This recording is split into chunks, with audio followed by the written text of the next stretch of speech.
my comments directed towards the board and my criticisms of the way that the mall was handled was a specific situation. I think we're all entitled to our opinions as to how things are performed and how specific situations are handled.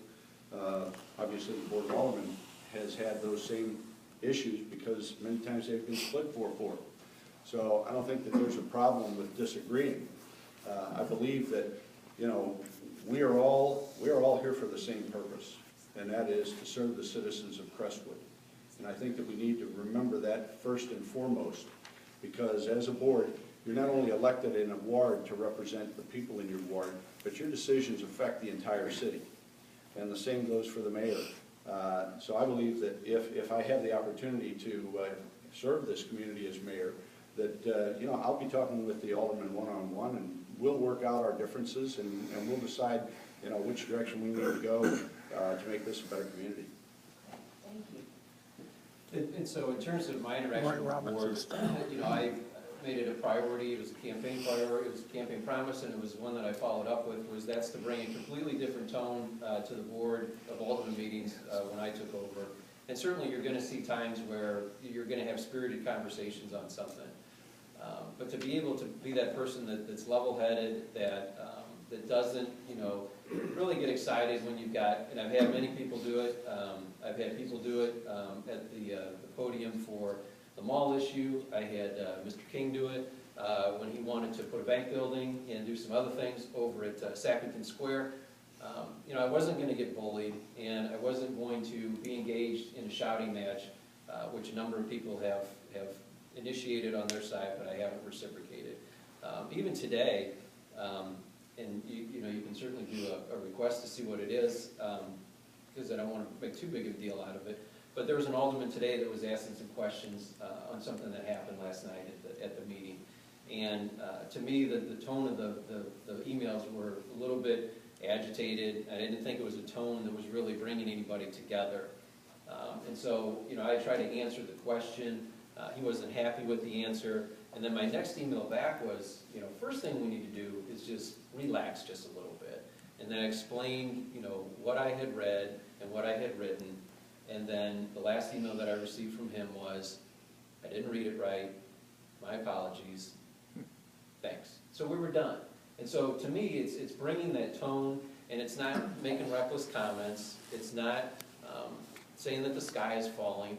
I mean, I have my opinions too, but as an elected official, I have to be able to hold those in and be able to serve as the mayor and keep that level head so that we have that fresh tone that gives everybody an opportunity to speak.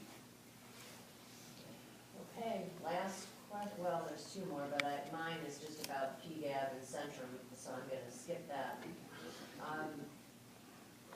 For Mr. Roby, what were you doing professionally during the 17-year interval between your job as a police officer and your career as a salesman? I'll answer that. Somebody called me the other day and asked that question, wanted to know if I was in the state penitentiary. So well, if I was, I wouldn't be able to serve as a mayor of Crestwood. No, I had the unfortunate situation of leaving the police department.